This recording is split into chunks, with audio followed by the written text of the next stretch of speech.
Hello Pelovers, sesuai permintaan teman-teman, maka kita akan melanjutkan lanjutan dari abad kejayaan sebelumnya ya.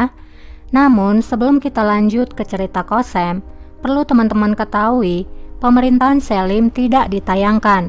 Jadi kalau Mimin langsung ke Qasemnya, nanti jadi banyak yang bingung. Jadi pertama-tama, Mimin akan membahas terlebih dahulu tentang Pangeran Selim sebelum masuk ke cerita Qasem, biar jadinya nyambung ya.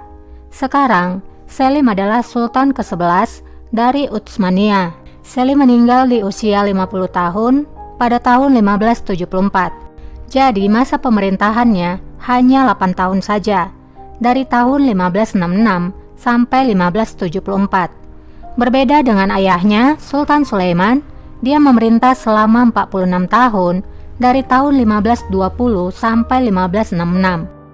Jadi mungkin karena alasan ini juga mengapa tayangan Selim itu nggak dibuat, karena masa memerintahnya hanya sebentar, cuma 8 tahun saja. Setelah kematian Selim, Murad pun menjadi penerusnya, karena Selim hanya memiliki satu pangeran saja, yaitu Pangeran Murad. Jadi tidak ada persaingan seperti yang dialami Selim dahulu.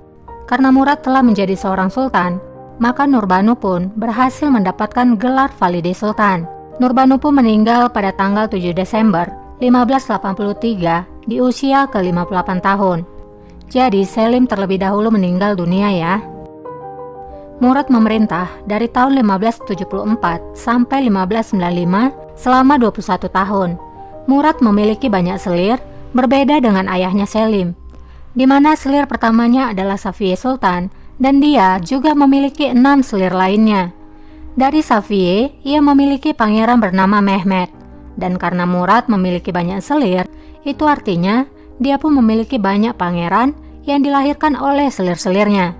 Murad pun meninggal pada usia 48 tahun, dan putranya, Mehmet, akhirnya menjadi penerus.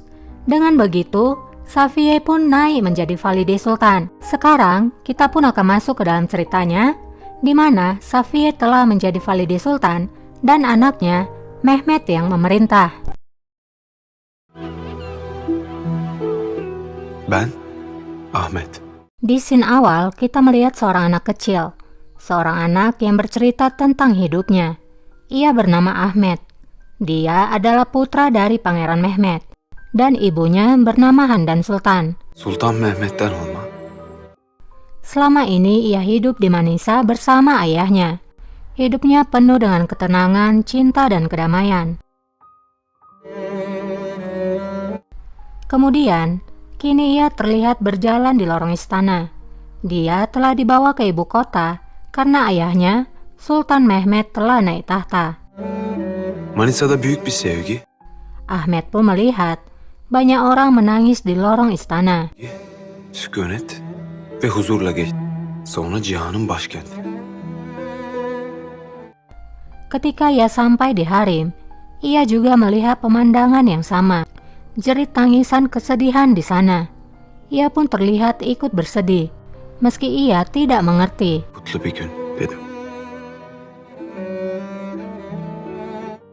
Pemandangan yang ada di depannya begitu memilukan.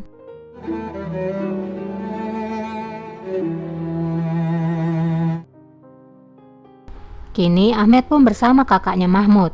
Mereka diperintahkan untuk naik ke Galata Tower untuk menjadi saksi. Babamız Adalet Kulesi'ne çıkmamızı buyurun. Masal Pangeran Ahmet pun menaiki tangga itu. Suara Ahmet pun terdengar lagi bercerita. Kebahagiaan pangeran dalam dongeng adalah suatu kebohongan. Kita akan naik tahta atau kita akan dibantai. katlediliriz. Keder, Sampai pada waktu itu, rasa sakit, kesedihan, dan ketakutan telah memangsa kita. Terlihatlah peti jenazah sebanyak 19 peti telah dibopong. işte o gün öğrendim. Bir şey. Pangeran Ahmet bercerita lagi. Pada hari itu, aku mempelajari ketika seorang pangeran naik tahta dan menjadi sultan, hal pertama yang ia lakukan adalah membunuh saudaranya, sehingga mereka tidak akan membuat masalah. Demikianlah kata hukum kita. Ya, jadi ini guys adalah perintah dari Sultan Mehmet setelah ia naik tahta. yaitu membunuh semua saudaranya. Dia adalah sultan pertama yang dengan kejam membantai semua saudaranya, sehingga ia menjadi terkenal karena kekejamannya itu. Mehmed III juga terkenal dengan kemalasannya, sehingga ia menyerahkan pemerintahannya kepada ibunya Safiye Sultan atau kini menjadi Valide Sultan. Setelah menjadi saksi atas kengerian yang dilakukan oleh ayahnya, Ahmed nampak sangat takut. Kakaknya, Mahmud, kemudian memeluknya. Kakaknya kemudian berkata, "Aku bersumpah padamu, jika aku naik tahta, aku tidak akan pernah menjadi seperti ayah. Aku tidak akan pernah membunuh adikku." Asla babamız gibi olmayacağım kardeşlerime. Kaçmak istedim. Bunu görelim istedim. Suara Ahmed terdengar lagi bercerita, "Aku ingin bersembunyi, tapi ayah kami ingin kami melihat kekejaman itu, sehingga kami bisa berhati-hati dalam melangkah. Sen 19 tabut. Aku melihat 19 peti mati mengambang seperti perahu di laut, dan aku tidak akan pernah melupakan kejadian itu." Aklımdan hiç çıkmadı. Bahçe derdi abi. Kini terlihatlah Pangeran Ahmed yang sudah remaja. Hingga ia dewasa, ia bermain bersama kakaknya Mahmud. O gün abim Hünkar babam Ahmed terdengar bercerita lagi. Kakakku Mahmud melupakan kejadian kejam itu. Pada hari itu, ia berbicara pada ayahku. babamızla konuşmuş. Dia meminta pasukan untuk menyerang bandit Jalali. Celali eşkıyasının üzerine yürümek için o. Abi ne yaptın sen? Seketika, ketakutan besar muncul dalam diriku. Aku sangat takut kalau ayahku akan membunuhnya. Babamın onu öldüreceğinden korktum. Pangeran Mahmud pun bertanya padaku, apakah raja akan melakukannya? Yapar. 19 kar. Ya, raja melakukannya. Jika dia bisa membunuh 19 adiknya, maka dia bisa membunuh satu putranya juga. O an iri, manalı Celal Pada saat itu, kesedihan muncul di mata kakakku. Saat itu adalah terakhir kalinya aku melihatnya.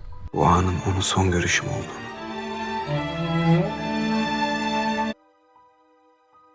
Malam itu kesusahan memangsaku seperti mimpi buruk. Aku merasakan hembusan nafas Azrael atau malaikat pencabut nyawa dalam kegelapan. Seni hissettim. Diam-diam dan perlahan, nampak Ahmed pun membuka Celal pintunya. suretine Ia pun bürünmüştü. melihat Algojo yang berjalan menuju ke ruangan kakaknya. Ia tahu kalau Algojo itu akan membunuh kakaknya.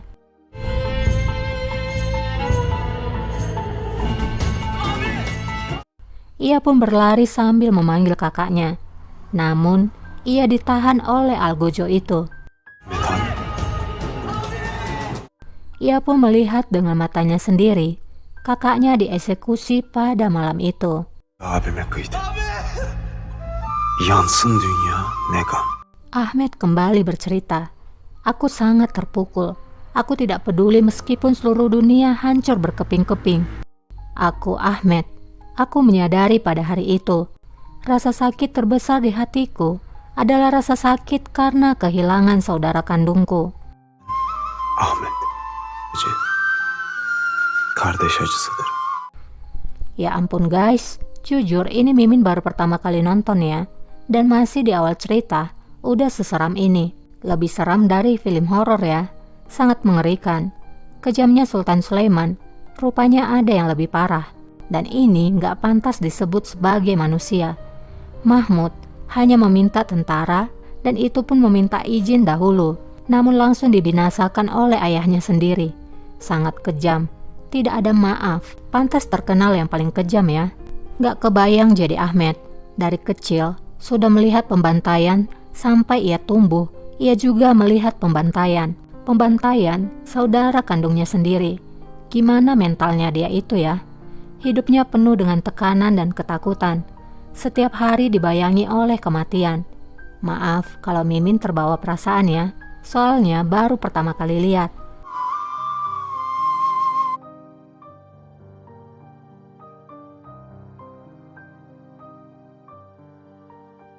Oke, kita lanjut ke ceritanya aja ya. Ahmed kembali bercerita.